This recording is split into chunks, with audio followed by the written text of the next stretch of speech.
Dag, Mirella Klomp. Hi, Jeanette Hulshoff. Nou, welkom hier in het leefgebied van de wolf bij de schaapskooi van Epe-Heerden. Dankjewel.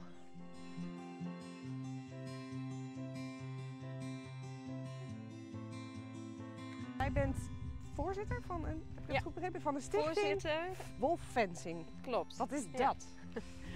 Nou, het woord zegt het al, wolf en fencing. Ja. Dus niet om de wolf binnen te houden, maar om de wolf buiten te houden. In 2018 kwam de eerste wolf terug. En toen hadden wij samen met een paar vrienden bedachten wij van, goh, dit kan wel eens een probleem op gaan leveren in Nederland. Omdat wij zoveel vee hebben, heel veel schapen ook.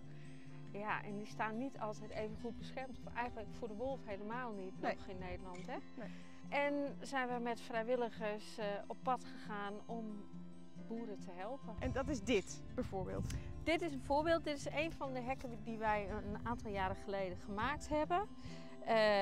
Dit raster, zoals dat gaas, dat stond er al. En dat staat om een heleboel schapenweiders natuurlijk. Ja. Dat zijn we gewend. Maar hier kan een wolf gewoon overheen klimmen. We hebben hier op 20 centimeter van de grond een stroomdraad. En hier op 50, 60. En hier op 21. En hier hebben ze nog een extra lint boven gemaakt. Omdat blauw een van de weinige kleuren is die een wolf ziet. Blauw en geel.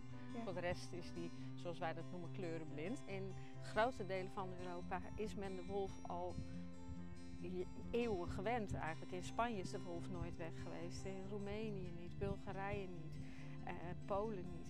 Dus die mensen die weten dat die wolf er is en hoe ze daarmee omgaan. We moeten een beetje voorzichtiger omgaan met de natuur en niet denken dat wij de baas zijn in die natuur. Maar de natuur, die is de baas.